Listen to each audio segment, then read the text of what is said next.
ANM-GNM 2024 result প্রসঙ্গ এবং পরবর্তী কাউন্সেলিং প্রসঙ্গ সম্বন্ধে আজকে কয়েকটি কথা বলবো। তোমরা মনোযোগ সহকারে শেষ পর্যন্ত দেখো। আশা করছি তোমাদের জন্য খুব উপকারী আজকের এই ভিডিওটি হবে। ইনমাইস ইউটিউব চ্যানেলে যদি তোমরা নতুন হয়ে থাকো তাহলে অবশ্যই এখনই চ্যানেলটি সাবস্ক্রাইব করে দাও, কারণ আমরা রেজাল্ট এবং পরবর্তী কাউন্সেলিং আরও ধাপে ধাপে বিভিন্ন তোমাদের প্রয়োজনে হেল্প হবে, সেই নিয়ে আমরা ভিডিও তোমাদের করে পাশে থাকবো আশা করছি। তাই ইনমাইস ইউটিউব চ্যানেলটি এখনই তোমরা সাবস্ক্রাইব করে নাও। আচ্ছা, প্রথমে আসি রেজাল্ট প্রসঙ্গ। রেজাল্টটা এবার অনেকটা দেরি হয়ে গেল। আমাদের যতটা চিন্তাভাবনার মধ্যে ছিল যে এই ডেটের মধ্যে রেজাল্ট হতে পারে, তার থেকে অনেকটাই দেরি হয়ে গেল আর কি। 12 তারিখ আমাদের পিডাব্লিউডি ভেরিফিকেশান কমপ্লিট হয়েছে। তারপরে আজকে 23 তারিখ, অনেকটা গ্যাপ হলো। যদি এর আগে এরকম হয়েছিল পিডাব্লিউডি ভেরিফিকেশানের পরেও 10-12 দিন দেরি হয়েছিল, সেই হিসাবে ঠিকই আছে আর কি। তবে আশা করা যাচ্ছে বিভিন্ন সোর্স থেকে আমরা যে খবরগুলো পাচ্ছি তাতে আর তোমাদের ধৈর্য ধরতে হবে না খুব বেশি। এই সপ্তাহটার আমরা আজকে থেকে শুরু করে শুক্রবার পর্যন্ত লাস্ট তোমাদের সময় দিচ্ছি আর কি। সম্ভবত শুক্রবারের মধ্যে 100% রেজাল্ট বেরিয়ে যাবে আর কি। আজকেও যদি ফাইনাল আনসার কী দেয় তাহলে কালকে রেজাল্ট, বা কালকে যদি ফাইনাল আনসার কী দেয় পরের দিন রেজাল্ট। মানে আমরা নর্মালি যেটা দেখে এসেছি, যেদিন ফাইনাল আনসার কীটা দেবে তার পরের দিন রেজাল্টটা ফাইনাল রেজাল্টটা হয়ে যায় আর কি। তাই জন্য আজকে থেকে প্রবাবিলিটি আছে আজকে থেকে বৃহস্পতিবার পর্যন্ত যে কোনো দিন ফাইনাল আনসার কীটা তোমাদের প্রোভাইড করা হবে, ওয়েবসাইটে দিয়ে দেওয়া হবে এবং তারপরের দিনই তোমরা রেজাল্ট হাতে পেয়ে যাবে। তবে রেজাল্ট নিয়ে তোমরা রেজাল্ট হাতে পাবে, এটা রেজাল্ট যেমন দরকার আছে এটা সত্য কথা, তেমনই আমি বলবো যে রেজাল্ট নিয়ে বেশি উচ্চ বাচ্চা করে লাভ খুব একটা হবে না তোমাদের। কারণ রেজাল্ট হাতে পাওয়া মানে কি, তোমরা সরকারি কলেজ কিন্তু পাচ্ছ এটা কনফার্ম কেউ বলতে পারবে না। কারণ কাউন্সেলিং একটা বড় প্রসেস, যে প্রসেসে তোমরা অনেকে ভুলভাল কিছু টেকনিক্যাল প্রবলেম, কিছু মিসআন্ডারস্ট্যান্ডিং হয়ে গেলে কিন্তু তোমরা অনেকে ভালো স্টুডেন্ট ভালো কলেজগুলো পাবে না, পিছনে পড়ে যাবে, বা অনেক সময় কলেজ সে বছর নাও পেতে পারো। তাই জন্য তোমাদের সবসময় সচেতন থাকতে হবে। বিভিন্ন রকম যেগুলো ক্রাইটেরিয়া আছে, অনলাইনে কীভাবে কখন ফর্ম ফিল আপ করতে হবে, রেজিস্ট্রেশন কীভাবে করতে হবে, ফার্স্ট কাউন্সেলিং কীভাবে অ্যাটেন্ড করতে হয়, সব কিছু তোমরা একটু জেনে ওয়াকিবহাল হয়ে থাকবে আর কি প্রথম থেকে, এবং গার্জেনকে এখন থেকে সচেতন করে রাখো। আমি বারে বারে বলছি যে রেজাল্ট মানে কিন্তু তোমরা গভর্নমেন্ট কলেজ পেয়ে গেছো এরকম কিন্তু কোনো মানে নয়। রেজাল্ট মানে কি, রেজাল্ট মানে তুমি কত নাম্বার পেয়েছো এবং তোমার র্যাঙ্ক কত হয়েছে সেটা তুমি জানতে পারবে। এটা অবশ্যই দরকার আছে তোমাদের, কারণ নাম্বার র্যাঙ্ক না হলে তোমরা কাউন্সেলিং অ্যাটেন্ড করতে পারো না। তাই জন্য রেজাল্ট অবশ্যই দরকার আছে। তবে রেজাল্ট র্যাঙ্ক কত নাম্বার পেয়েছো সেটা যেমন দরকার, কত র্যাঙ্ক করেছে সেটা যেমন দরকার। গভর্নমেন্ট কলেজে তোমার পছন্দ মতো কলেজ পাচ্ছ কি না, এবং অ্যাডমিশন না হওয়া পর্যন্ত তোমরা কিন্তু শান্তি পাবে না। তাই জন্য রেজাল্ট হবে আমাদের শুক্রবার পর্যন্ত, যে কোনো দিন রেজাল্ট হয়ে যেতে পারে, ম্যাক্সিমাম শুক্রবার পর্যন্ত আমরা টাইম দিচ্ছি। তোমরা রেজাল্ট হাতে পেয়ে নেবে। তারপরেই তোমাদের ওয়েবসাইটে রেজিস্ট্রেশনের ডেট দেওয়া হবে যে রেজিস্ট্রেশন কবে করতে হবে, এবং ফার্স্ট কাউন্সেলিংয়ের প্রসেস। রেজিস্ট্রেশন শুরু মানে তোমাদের ফার্স্ট কাউন্সেলিং প্রসেস শুরু। আর রেজিস্ট্রেশনের সময় তোমাদের অনেক কিছু ডকুমেন্টস আপলোড করতে হবে। তাই জন্য আমি বারে আগের দিনও বলেছিলাম ভিডিওতে, ডকুমেন্টসগুলো তোমরা রেডি করে রাখো। কী কী ডকুমেন্টস লাগবে তোমাদের, যাবতীয় ডকুমেন্টস তোমাদের হাতেই আছে। মাধ্যমিকের অ্যাডমিট কার্ড, তোমাদের পরীক্ষা এএনএম-জিএনএমের অ্যাডমিট কার্ড, তোমাদের মার্কশিট, যা যা লাগবে, আধার কার্ড, সব কিছু প্রায় আছে। এক্সট্রা যেগুলো লাগছে সেটা আমি আগের দিনও বলেছিলাম, তোমাদের লাগবে ডোমিসিয়াল সার্টিফিকেট, মেডিকেল সার্টিফিকেট এবং এনসিএল সার্টিফিকেট। এগুলো কিভাবে বানাতে হয় তোমরা অনেকেই জেনে গেছো, যারা এখনও বানাওনি আর দেরি করো না, আজকে সোমবার, আজকে থেকে বানাতে শুরু করো।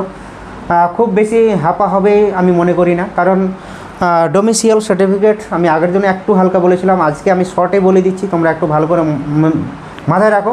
ডোমিসিয়াল সার্টিফিকেট হচ্ছে রেসিডেন্সিয়াল সার্টিফিকেট। এটা নর্মালি আমরা বিডিওর কাছ থেকে নেব। অনেক রকম আছে, গ্যাজেটেড অফিসার, ডিস্ট্রিক্ট ম্যাজিস্ট্রেট যেগুলো আছে সেগুলো থেকে শুরু করে অনেকের কাছ থেকে, এসডিওর কাছ থেকে নেওয়া যায়। তাহলে আমরা নর্মালি যেটা নেব বিডিওর কাছ থেকে নেব। এটা কোনো এমএলএ এমপির কাছ থেকে, কোনো নেতা মন্ত্রীর কাছ থেকে নেওয়া যাবে না। সরকারি আধিকারিকদের কাছ থেকে, উচ্চ লেভেলের আধিকারিকদের কাছ থেকে নেওয়া যাবে। তাহলে আমরা নর্মালি যেটা করব যে বিডিওর কাছ থেকে ডোমিসিয়াল সার্টিফিকেটটা নেব। তার জন্য কী করতে হবে, প্রথমে প্রধান সার্টিফিকেট নিতে হবে একটা। নিজের অঞ্চল অফিস যাবে, প্রধানের একটা সার্টিফিকেট নেবে। নেওয়ার পরই একটা বিডিওর কাছ থেকে, বিডিওর কাছে এখন অনলাইনে রেসিডেন্ট সার্টিফিকেট নিতে হয়, ইনকাম সার্টিফিকেটও অনলাইনে নিতে হয়। তাহলে রেসিডেন্সিয়াল সার্টিফিকেটের জন্য একটা অনলাইনে আবেদন করে দেবে। তারপরে প্রধান কাছ থেকে একটা প্রধান সার্টিফিকেট নেওয়ার পরে এবং আরও অন্যান্য আধার কার্ড, বাবার সব ডকুমেন্টস লাগবে, সেগুলো আপলোড করে দিতে হবে। 2 থেকে 3 দিনের মাথায় তোমরা বিডিওর রেসিডেন্সিয়াল সার্টিফিকেট বা ডোমিসাইল সার্টিফিকেটটা পেয়ে যাবে হাতে। এবার ওই সার্টিফিকেটটা নিয়ে তোমরা চলে যাবে সরাসরি বিডিও অফিসে।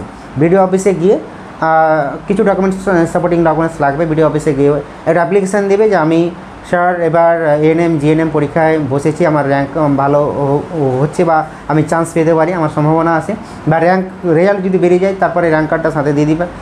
দিয়ে স্যারকে বললে স্যার কিন্তু সই করে দেবে, ওখানে একটা সই করাতে হবে এবং ছবির ওপর একটা সই করে নিতে হবে। গেল ডোমিসাইল সার্টিফিকেট। তারপরে মেডিকেল সার্টিফিকেট। মেডিকেল সার্টিফিকেট হচ্ছে যে কোনো সরকারি এমবিবিএস যারা চাকরি করে, সরকারি ডাক্তার বা বেসরকারি হলেও হবে, কিন্তু রেজিস্ট্রেশন নাম্বার থাকতে হবে, এমবিবিএস পাস হলেই হবে। কিছু নির্দিষ্ট চেকিং আছে নিজের বডিতে, 3টা মূলত চেকিং আছে। একটা হলো ইউরিন চেক করতে হবে, ব্লাড চেক করতে হবে এবং চেস্টের একটা এক্সরে করতে হবে। 3টা মূল চেকিং এবং চোখের কিছু পরীক্ষা করাতে হয়।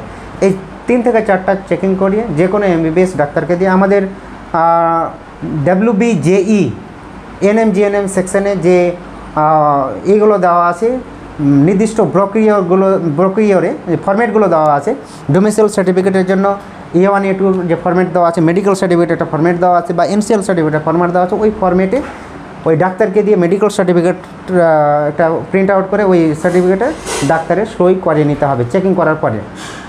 তোমরা সরকারি বেসরকারি যে কোনো জায়গায় চেকিংগুলো করাতে পারো। সবচেয়ে আমি বলবো সবচেয়ে ভালো হবে মেডিকেল কলেজে চলে যাবে, বলবে যে আমি এই এএনএম জিএনএমে র্যাঙ্ক করেছি বা করব, সেখানে মেডিকেল ফিটনেস সার্টিফিকেট লাগবে। ওরা নির্দিষ্ট চেকিং বলে দেবে যে এই চেকিংগুলো করতে হবে, তোমরা ফ্রিতে চেকিংগুলো করে নেবে। 1 থেকে 2 দিন সময় লাগবে। চেকিং করার পরে ওদের মেডিকেল যে অফিসার আছে সেই অফিসার সই করিয়ে দেবে, কোনো সমস্যা হবে না। মেডিকেল সার্টিফিকেট গেল। আচ্ছা, এখানে আর একটা কথা আমি বলি, ডোমিসাইল সার্টিফিকেটের জন্য যারা এবার 2024-এ এইচএস পাস করেছো তারা কিন্তু ওই এখানে A1 এবং A2 দুটো ফর্মেট আছে। এটা আছে A1, একটা A2 ফর্মটা তোমরা প্রিন্ট আউট করবে এবং এটি ফর্মটি ফিল আপ করে তোমরা নিজের এইচএস যে স্কুল থেকে পাস করেছে সেই স্কুলের হেডমাস্টার বা টিএসিকে দিয়ে সই করে নিলে হয়ে যাবে। এখানে বিডিওর ঝামেলা তোমাদের করতে হবে না। A2 ফর্মটা করবে। যারা এবছর পাস করনি, আগেবার বা তার আগেবার পাস করেছে, তাদের জন্য কিন্তু A1 ফর্মটা ফিল আপ করতে হবে। কেউ যদি বলো যে স্যার আমি 2024-এ ফর্ম ফিল আপ করেছি, পাস করেছি এইচএস, তবুও আমি A1 ফর্ম ফিল আপ করবো, কোনো অসুবিধা নেই, করতেই পারো, কিন্তু ঝামেলা না করে নিজের A2 ফর্ম ফিল আপ করে নিজের স্কুলের হেডমাস্টার বা টিএসিকে সই করে নিতে পারো, কোনো সমস্যা নেই। গেল তাহলে ডোমিসাইল সার্টিফিকেট, মেডিকেল সার্টিফিকেট। এবার যারা ওবিসিতে র্যাঙ্ক করেছো, ওবিসি যাদের আছে তাদের জন্য র্যাঙ্ক করবে আর কি, ওবিসি দেখাতে হবে, জেনারেলের চান্স পাবে না, তাদের জন্য কিন্তু একটা NCL সার্টিফিকেট, নন ক্রিমি লেয়ার সার্টিফিকেট বের করতে হবে। এর জন্য একটা নির্দিষ্ট নিয়ম আছে, এটা SDO অফিস থেকে মূলত হয়, নির্দিষ্ট একটা ডকুমেন্টস লাগে। এটা মূলত বিডিওর কাছ থেকে ইনকাম প্রমাণ সার্টিফিকেট লাগবে, SDO যে সই করবে NCL এর সার্টিফিকেটে, এরও একটা নির্দিষ্ট ফরম্যাট দেওয়া আছে তোমাদের ওয়েবসাইটে, ওখান থেকে প্রিন্ট আউট করে ওই NCL সার্টিফিকেটের সাপোর্টিং ডকুমেন্টস নিয়ে SDO অফিসে জমা দেবে, SDO অফিস সই করে দিয়ে দেবে। খুব চাপ নিতে হবে না, তবে বসে থাকলে হবে না, এগুলোকে এই 3টে সার্টিফিকেট কিন্তু রেডি করে নিতে হবে। বারে বলছি, যেমনটা বলেছিলাম আগেও, রেডি করে নিতে হবে।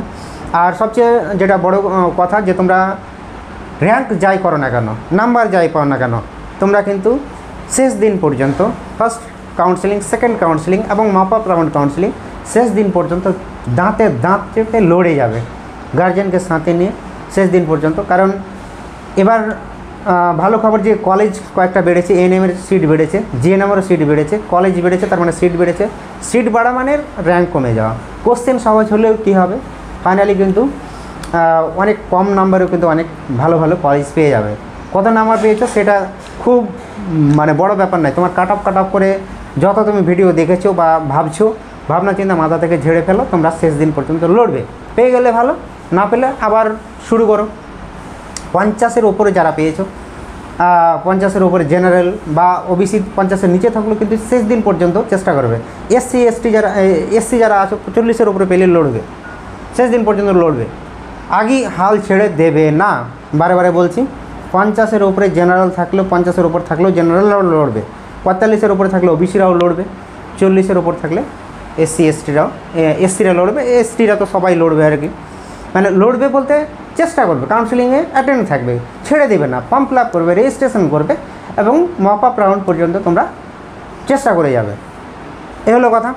মানে নাম্বার এবং র্যাঙ্ক কী হয়েছে সেটা মাথা থেকে ঝেড়ে ফেলো। এখানে অনেক ব্যাপার আছে, কাউন্সিলিংটাই অনেকটা ম্যাটার তোমার সরকারি কলেজ পাওয়ার জন্য। শুধু রেজাল্ট ভালো হলে, নাম্বার ভালো হলে আর তুমি সরকারি কলেজ তোমাকে ডেকে দেবে, কিন্তু তুমি ডেকে দেবে না, তোমাকে চেষ্টা করে নিজেকে নিতে হবে, এই যে ব্যাপার। আর যারা এবছর পাবে না তারা নাম্বার খুবই কম বা বর্ডার লাইনে আসো, তারা কিন্তু নতুন করে আবার মানে মোটামুটি ধরো 50-এর নিচে জেনারেলরা আছে বা 45-এর নিচে ওবিসিরা আসো, তারা কিন্তু পড়াটা চালু করে দাও। লড়বে ঠিক আছে, শেষ রাউন্ড পর্যন্ত দেখবে ঠিক আছে, কিন্তু পড়াটা পাশাপাশি চালিয়ে যাও। কলেজ পেয়ে গেলে ছেড়ে দিবে, কলেজের জন্য পড়তে মানে জিএনএমের জন্য পড়তে শুরু করে দিবে। এবার যদি না পাও তাহলে জিএনএম এন্ট্রান্সের জন্য, জিএনএম পরীক্ষার জন্য আবার এখন থেকে শুরু করে দাও, শুরু করো, পেলে ভালো, না পেলে আবার 2025 সালে আবার পরীক্ষা দেবে। এটা কিন্তু অন্যান্য চাকরি পরীক্ষার মতো নয়। আমরা দেখছি এসএসসি দীর্ঘদিন 8-10 বছর থেকে বন্ধ আছে, প্রাইমারিও নিয়োগ হচ্ছে না। কোথায় যাবে জেনারেল পড়াশোনা করে, যাবেটা কোথায়? তাহলে প্রতি বছরই এএনএম জেএনএমের একটা ভালো খবর যে পরীক্ষা হচ্ছে এবং অনেকগুলো ভ্যাকান্সি থাকছে তোমাদের। 42খানা জিএনএমের কলেজ, সরকারি কলেজ 2খানা, এএনএমের জন্য 14খানা এএনএম কলেজ ছিল, আরও কলেজ বাড়ছে। সুতরাং প্রায় 4 থেকে 5 হাজার জন প্রতি বছর কিন্তু বেরিয়ে যাচ্ছে তোমরা এএনএম জিএনএমের মাধ্যমে। তাহলে এটা একটা বড় সুযোগ। জিএনএমের চাকরি পেলে কিন্তু বেতনও ভালো, 45-50 হাজার বেতন আছে। এএনএমের বেতন ভালো, 33-34 হাজার টাকা বেতন স্টার্টিং। তাহলে একটা ভালো জব, ভালো সম্মানের চাকরি। তোমরা করবে না কেন?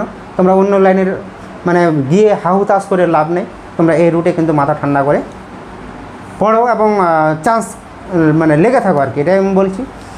আর তোমরা যারা শামসির কাছাকাছি আছো জানো, আমরা শামসি এনমাইস কোচিং সেন্টারে গত বছরও এএনএম জিএনএম পরীক্ষা দিয়েছে। আশা করছি অনেকজনই এবার পাস করবে, প্রায় 15 থেকে 20 জন মতো পাস করবে। আমরা প্রথম সেন্টার আমাদের 1 বছরের, তবুও আমরা যেভাবে লাস্ট 4 মাসে আমরা চেষ্টা করেছি তাতেই অনেক ছেলে মেয়ে এবার বেরিয়ে যাবে। পাস করার পরে তোমরা নিশ্চয়ই ভিডিও দেখতে পাবে, তাদের সাফল্যের কাহিনী তোমরা শুনতে পাবে। এবছরও নতুন করে আবার শুরু করে দিয়েছি। তোমরা যারা পড়তে চাও রতুয়া বা চাঁচল, উত্তর মালদার যে ছেলে মেয়েগুলো আছে, তোমরা চাইলে কিন্তু এনমাইস সেন্টারে এসে তোমরা 2025 সালের জন্য এএনএম জিএনএমের প্রস্তুতি নিতে পারো আর কি, চাইলেই নিতে পারো। ভালো ভালো স্যাররা এখানে পড়াচ্ছেন, বায়োলজির 3-4 জন স্যার আছেন, ফিজিক্সের ভালো স্যার আছেন, ম্যাথমেটিক্স, ইংলিশ সবগুলোই ভালো ভালো স্যার আছেন। মক টেস্টগুলো প্রতি মাসে নিয়মিত নেওয়া হয় এবং খুব অল্প খরচে আমরা যথাসাধ্য ভালো করে পড়ানোর চেষ্টা করছি। তোমরা যারা 25 সালের জন্য জিএনএম এএনএম পড়বে, প্রস্তুতি নেবে, তারা আমাদের এনমাইস সেন্টারের সঙ্গে যোগাযোগ অবশ্যই করতে পারো। তো আজকে ছিল এই ভিডিও। রেজাল্ট এই সপ্তাহে হয়ে যাচ্ছে, সার্টিফিকেটগুলো তোমরা তৈরি করে রাখো এবং কাউন্সিলিংয়ের জন্য দাঁতে দাঁত চেপে লড়বে শেষ দিন পর্যন্ত। এই ছিল মূল কথা। সকলকে ধন্যবাদ জানিয়ে আজকে এখানে শেষ করছি। ভিডিওটি অবশ্যই লাইক করে দেবে। ওকে।